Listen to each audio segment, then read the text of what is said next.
Social media के मेरे दोस्तों, आपको सादर नमस्कार। सावन के महीने में कांवड़ ले जाने और गंगा जल भगवान शिव को अर्पित करने का फल क्या मिलता है, कब मिलता है, इसे प्रामाणिक तौर पर नहीं जाना जा सकता। लेकिन इतना जरूर है कि यह एक भावनात्मक यात्रा होती है।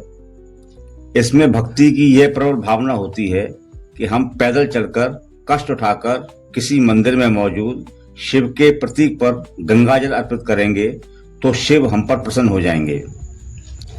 यद्यपि माना यह भी जाता है कि गंगा का जल स्रोत शंकर जी की जटाओं में ही है।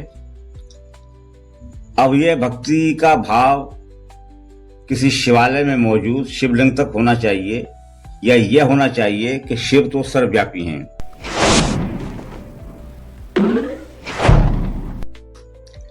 कांवड़िए भी इस सच्ची घटना को जरूर जानते होंगे कि एक नाथ अपनी कांवड़ यात्रा पर थे। रास्ते में उन्हें एक गधा प्यास से तड़पता हुआ मिला तो उन्होंने कांवड़ का जल गधे को पिला दिया और कहा कि मुझे जब गधे के रूप में शिव का स्वरूप मिल गया तो मैं गंगा जल यहीं अर्पित क्यों न करूं। मेरे शिव तो हर प्राणी में बैठे हुए हैं। एक नाथ जी ने सारा गंगा जल गधे को पिला दिया। इस तरह उनकी कांवड़ यात्रा रास्ते में ही सफल हो गई, या रास्ते में ही पूरी हो गई। बताया जाता है कि रामेश्वरम के शिव मंदिर में सबसे पहले एक नाथ का ही नाम पुकारा गया। एक तरफ दोस्तों यह एक नाथ जी की कांवड़ यात्रा थी और दूसरी तरफ हम आज के कांवड़ियों की यात्राएं देख रहे हैं, जो हिंसा, तोड़फोड़, मारपीट, नशेबाजी और उपद्रवों से भरी हुई हैं। पिछले कुछ सालों से कुछ कांवड़िए इतने अधिक उत्पाती हो गए हैं कि सभी कांवड़ियों के पास जाने में अब डर लगने लगा है कि पता नहीं ये कांवड़िए कब क्या कर बैठे। पहले कांवड़ियों के प्रति एक श्रद्धा और प्यार सा उमड़ता था, अब उनके प्रति गुस्सा उमड़ता है। इनके अपराधी हौसले इतने बढ़ गए हैं कि ये न तो किसी का लिहाज कर रहे हैं, न किसी का इकबाल मान रहे हैं। पुलिस वालों की पिटाई कर रहे हैं, उनसे उठक बैठक लगवा रहे हैं। एक सीआरपीएफ के जवान की लात घूंसों से जिस तरह कांवड़ियों ने पिटाई की है, वह इतनी अधिक शर्मनाक वारदात है जिसे शब्दों में बयान नहीं किया जा सकता। फिर भी पुलिस अधिकारी कांवड़ियों के पैर दबा रहे हैं, उन पर फूल बरसा रहे हैं, तो यह तो समझा जा सकता है कि पुलिस किस तरह से अपने कर्तव्यों को भूलती जा रही है। वह सिर्फ और सिर्फ सरकारी नौकर बनकर रह गई है। संविधान से उसने पल्ला झाड़ लिया है। खैर चलिए, सत्ता की ताकत पाकर राजनीतिक तंत्र को बंदर की तरह नचाती है, यह कोई नई बात नहीं है। नई बात यह है कि तंत्र का यह नृत्य अब बहुत अधिक विद्रूप होता जा रहा है। दोस्तों, आइए कांवड़ियों के उपद्रवों पर कुछ खास चर्चा करते हैं। कांवड़ियों के उत्पात जब भी सामने आते हैं तो एक ही बहाना बनाते हैं कि हम खंडित हो गए, हमारी कांवड़ खंडित हो गई, तो हमें गुस्सा क्यों नहीं आना चाहिए। तो मैं इस खंडित होने पर ही चर्चा करना चाहता हूं।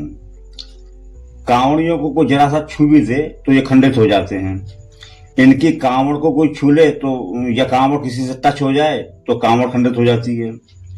मुसलमानों के हाथ का बना खाना इन्हें मिल जाए तो इनका धर्म नष्ट हो जाता है और ये खंडित भी हो जाते हैं।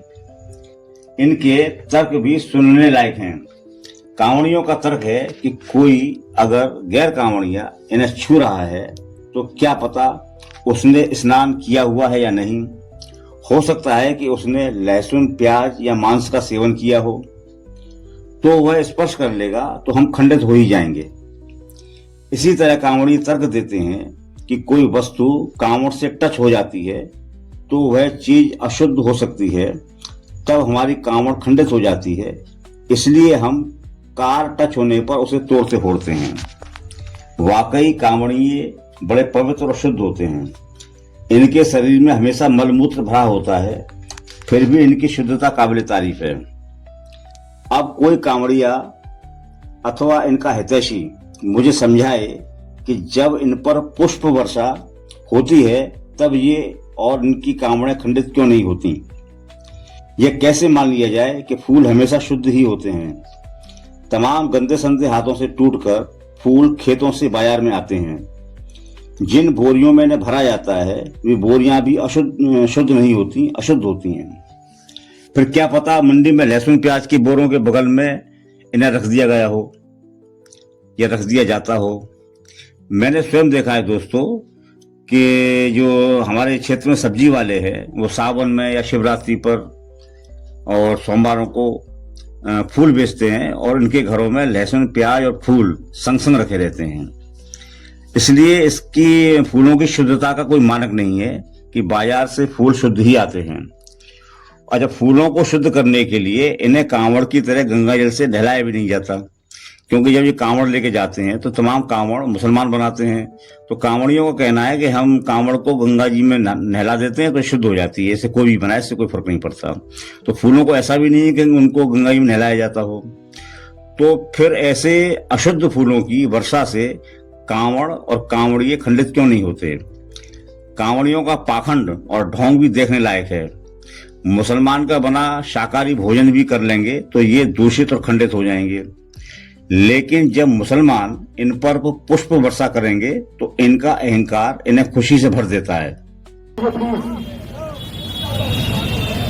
पीछे हो जाओ, पीछे पीछे मिल जाओ पीछे। प्लीज भाई आप कैमरा लेके पीछे साइड हो जाओ, थोड़ा सा घोड़े को निकलने का रास्ता दीजिए।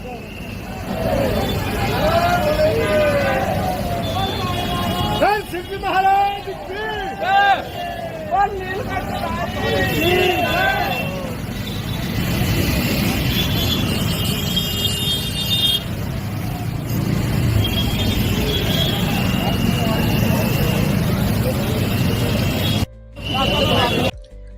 कुल मिलाकर बात यह है दोस्तों कि कुछ कांवड़िए सिर्फ उत्पाती ही होते हैं। उपद्रव करना इनकी आदत है, इन्हें बस बहाने चाहिए। ऐसे कांवड़ियों का जमकर विरोध होना चाहिए, इन पर कड़ी कानूनी कार्रवाई होनी चाहिए, जो कि नहीं होती है। इसलिए इनके हौसले रावण की तरह बुलंद हैं। ऋषि मुनियों को परेशान करने वाला रावण भी शिव भक्त था।